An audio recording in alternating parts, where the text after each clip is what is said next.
عبداللہ ابن عباس کہنے لگے اے اماں جان آپ کیوں رو رہی ہیں؟ آپ تو اللہ کے رسول کی وہ بیوی ہیں کہ جن کے سینے پر اللہ کے نبی کا سر تھا اور وہ اللہ کی بارگاہ میں حاضر ہوئے. آپ کا انتقال کس طرح؟ فی نحری. آپ نے حضرت عائشہ رضی اللہ عنہ نے فرمایا کہ اللہ کا رسول نے دنیا چھوڑی کہ اس کا سر میرے سینے پہ رکھا ہوا تھا. اس حال میں آپ کیوں رو رہی ہیں؟ آپ تو اللہ کے رسول کی سب سے محبوب بیوی ہیں. کہ عبداللہ ان باتوں سے مجھے دھوکہ نہ دے، کاش کہ میں کچھ بھی نہ ہوتی. تو الکیس من دان نفسہ وعمل لما بعد الموت، سمجھدار ہے جو موت کی تیاری کرے. تو اس کے لیے اللہ نے ہمیں حضرت محمد صلی اللہ علیہ وسلم کی ذات نمونہ دی ہے.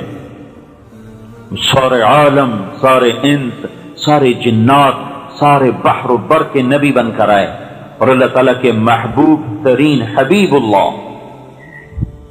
حبیب کے مقام کو جیسے ہم اللہ کو نہیں سمجھ سکتے، ایسے ہی حبیب کے مقام کو ہم نہیں سمجھ سکتے. سمجھ سے بالا تر ہے آپ کے مقام تک رسائی اور آپ تک پہنچنا. یہ ہمارا راہبر ہے. جو اس کے پیچھے مرد عورت نے راستہ اختیار کر لیا اور چلا، بس کی آخرت کی تیاری مکمل ہوگی. اس کی طرف ہم بلا رہے ہیں کہ اپنی زندگی کو حضرت محمد صلی اللہ علیہ وسلم کے مبارک طریقے میں لے آئیں. ان جیسا اللہ نے نہ کوئی بنایا ہے نہ بن سکتا ہے. بے جان بھی، جاندار بھی، جانور بھی، درند و پرند بھی جن کی نبوت کو تسلیم کریں. حضرت ابوبکر صدیق کو سانپ نے کاٹا، اس میں غار ثور میں، پھر کاٹا، پھر کاٹا. آپ کے آنسو ٹپکے، آپ کے چہرے مبارک پر گرے، آنکھ کھلی. کیا ہوا؟ کہ یا رسول اللہ سانپ نے کاٹا ہے. تو آپ نے اپنا لعاب لگایا، ٹھیک ہو گئے. یہ سانپ کیوں کاٹ رہا تھا؟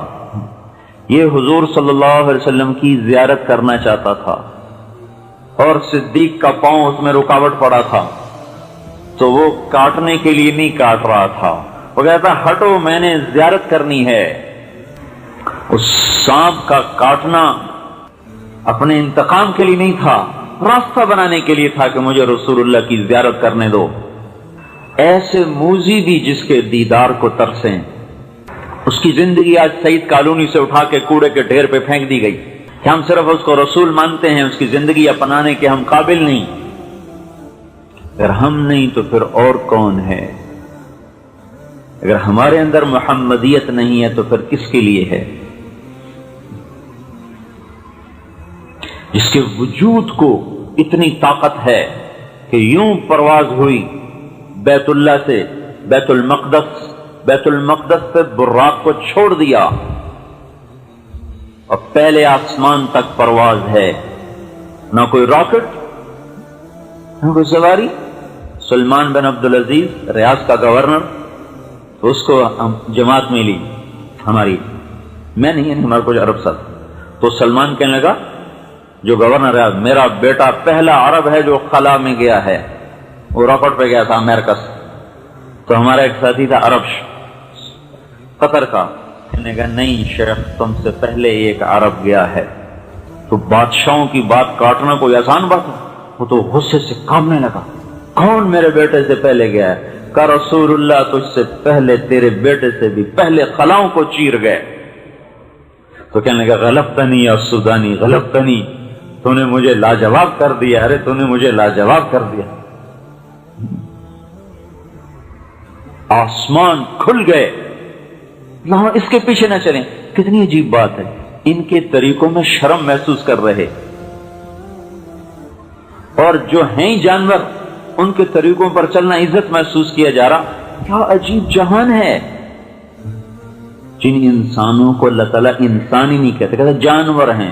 اولئک کالانعام، جانور ہیں. بل ہم اضل، کا جانور سے بھی بدتر.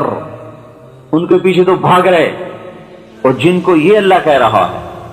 پرواز دیکھو، پہلے آسمان اور آدم علیہ السلام نے آگے بڑھ کے استقبال کیا. 7 آسمان مزین کر دیے گئے، جنت تک مزین ہو گئی کہ آج رسول اللہ صلی اللہ علیہ وسلم کی آمد ہے. پھر وہاں سے دوسرا آسمان، اور زکریا علیہ السلام اور عیسیٰ علیہ السلام نے استقبال کیا. پھر وہاں سے تیسرا آسمان، یوسف علیہ السلام نے استقبال کیا. پھر چوتھا آسمان، ادریس علیہ السلام نے استقبال کیا. پھر 5واں آسمان، ہارون علیہ السلام نے استقبال کیا. پھر 6واں آسمان، موسیٰ علیہ السلام نے استقبال کیا. پھر 7واں آسمان، ابراہیم علیہ السلام.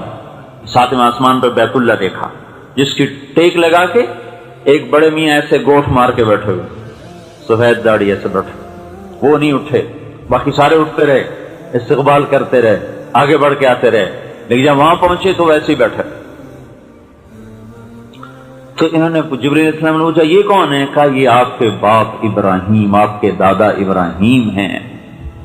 جب قریب آئے تو کھڑے ہو کہا مرحبا بالابن الصالح، مرحبا میرا بیٹا آ گیا، میرا بیٹا آ گیا.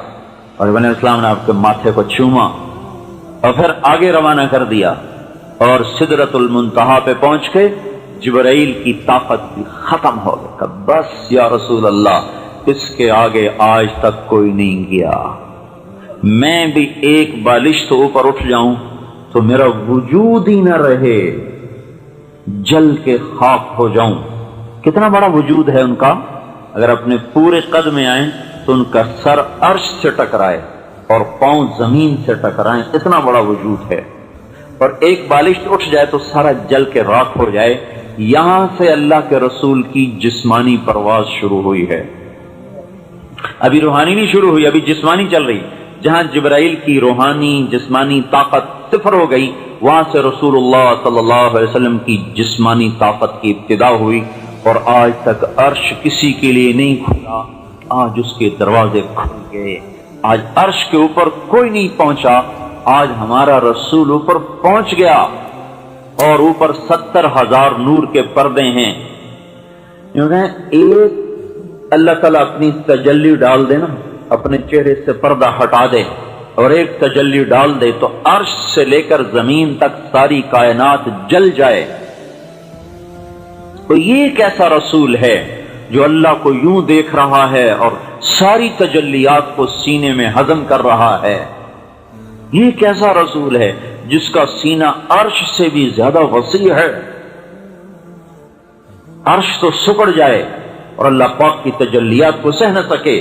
یہ ہمارا رسول کیسا رسول ہے کہ جو عرش سے بڑا سینہ رکھے کہ تجلیات الہیہ کو سب اندر سمو گئے. موسیٰ علیہ السلام پہ ایک تجلی پڑی تھی اور وہ بھی سیدھی نہیں پڑی تھی، پہلے پڑی طور پر، طور سے آئی آپ پر، طور سے ادھر. تو موسیٰ علیہ السلام کو 40 دن ہوش نہیں آیا، بے ہوش پڑے رہے. اور یہاں ذات ہی سامنے ہے، اور سامنے کیا ہے؟ بات ہو رہی ہے السلام علیک ایھا النبی ورحمۃ اللہ وبرکاتہ. اے میرے محبوب، تجھے تیرا رب سلام پیش کرتا ہے. کیا کہنے. اور آگے آپ نے کہا السلام علینا.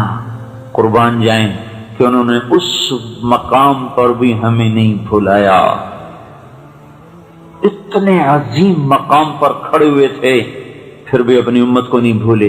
السلام علینا، اے اللہ میرے اوپر بھی ہو، وعلی عباد اللہ الصالحین، اور تیرے نیک بندوں پر بھی ہو جو میری امت میں سے ہیں. ان کو بھی ساتھ شامل کر لیا. اتنے بڑے نبی کا طریقہ نہ شادی میں نظر آئے. کیا کریں گے پھر؟ رواج تو دیکھنے ہی پڑتے.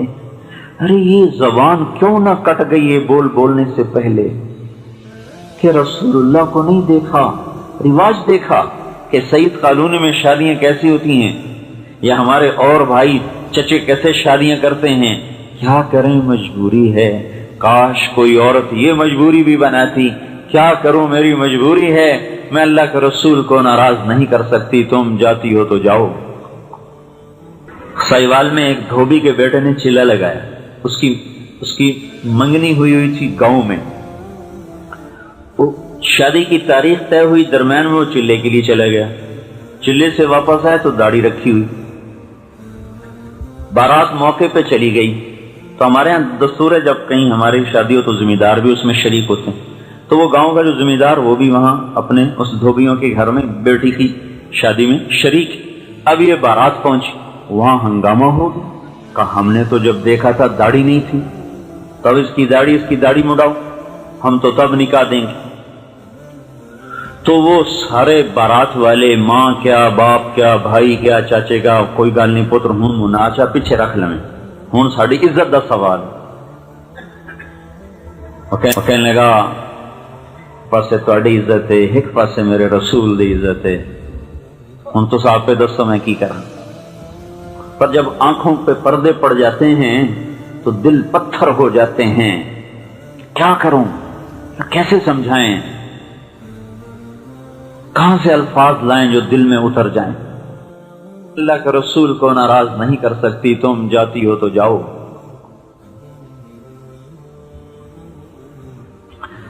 سائیوال میں ایک دھوبی کے بیٹے نے چیلا لگایا. اس کی منگنی ہوئی تھی گاؤں میں. وہ شادی کی تاریخ طے ہوئی، درمیان میں وہ چلے کے لیے چلا گیا. چلے سے واپس آئے تو داڑھی رکھی ہوئی. بارات موقع پہ چلی گئی. تو ہمارے یہاں دستور ہے جب کہیں ہماری شادی ہو تو ذمہ دار بھی اس میں شریک ہوتے ہیں.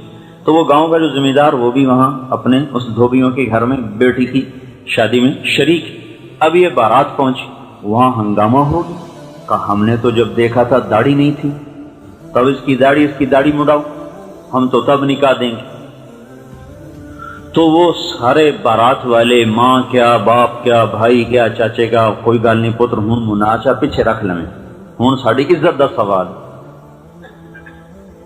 وہ کہنے لگا ایک پاسے تہاڈی عزت ہے، ایک پاسے میرے رسول دی عزت ہے، ہوں تو آپ پہ دسو میں کی کراں. پر جب آنکھوں پہ پردے پڑ جاتے ہیں تو دل پتھر ہو جاتے ہیں. کیا کروں، کیسے سمجھائیں، کہاں سے الفاظ لائیں جو دل میں اتر جائیں کہ یہ دھوکہ ہے جس میں آپ لوگ چل رہے ہیں. تباہی کی زندگی ہے جس کو آپ نے اختیار کیا ہوا ہے، اس کا انجام ہلاکت ہے. ان کا کوئی نہیں، اللہ بڑا غفور الرحیم ہے پتر، اللہ بڑا مہربان ہے، کوئی نہیں. اور سارے اس پر چڑھ گئے. انہوں نے کہا یہاں سے گردن اتار دو، داڑھی نہیں کٹ سکتی. تو لڑکیوں نے کہا ہم لڑکی نہیں دیتے. انہوں نے کہا نہ دو، میں اللہ کے رسول کو نہیں ناراض کر سکتا، سارے جہان کو آگ لگا سکتا. تو یہ سارا منظر ہنگامہ کھڑا کہ اچانک وہ ذمہ دار کھڑا ہوا. کہ بھئی اے ساری بارات طور پہ میرے بوئے تے آ جاوے. ساری بارات میں خود ذمہ دار کا بیٹھا ہوں. دھوبی نو دھی دیونا سوکھا کام کوئی نہیں. ساری بارات اس نے اپنے ڈیرے پر بلائی، اپنی بچی کا نقد نکاح کر کے ساتھ بھیج دیا. کیا کریں، ماحول کو دیکھنا پڑتا ہے. میں یوں کہہ رہا ہوں یہ کہو کیا کریں، اللہ کے رسول کو دیکھنا پڑتا ہے جس کی وفائیں صادق ہیں اور ان سب کی وفائیں کاذب ہیں. یہ غدار ہیں، کیا سگی اولاد کیوں نہ ہو، سب محبتیں غرض کی ہیں، سب محبتوں کے پیچھے اغراض ہیں. بیوی کی ایک خواہش پوری نہ کرو پھر دیکھو کیا ہوتا ہے، اور بیوی خامند کی ایک بات نہ مانے پھر دیکھو کیا ہوتا ہے. اور یہ دیکھو جو عرفات کے میدان میں ہاتھ اٹھائے ہوئے، اپریل کی دھوپ میں نہ کوئی سائبان، نہ کوئی سایہ، اور نہ کوئی نیچے زمین پہ گدے گدے، اونٹ پر بیٹھ کے رو رہے ہیں. اونٹنی پر، اونٹ بھی کوئی بیٹھنے کی سواری ہے. 5 گھنٹے یوں ہاتھ اٹھے ہوئے اپنی امت کے لیے، مردوں کے لیے، عورتوں کے لیے، قیامت تک آنے والی نسل کے لیے دعا کر رہے ہیں اے اللہ معاف کر دے، اے اللہ معاف کر دے، اے اللہ معاف کر دے. 5 گھنٹے مسلسل دعا مانگی. اس کا کوئی حق نہیں بنتا. کہتے میاں شادی آ رہی، فلانے بھی راضی کرو، فلانے بھی مناؤ، انہوں بھی مناؤ، انہوں بھی مناؤ، انہوں بھی مناؤ.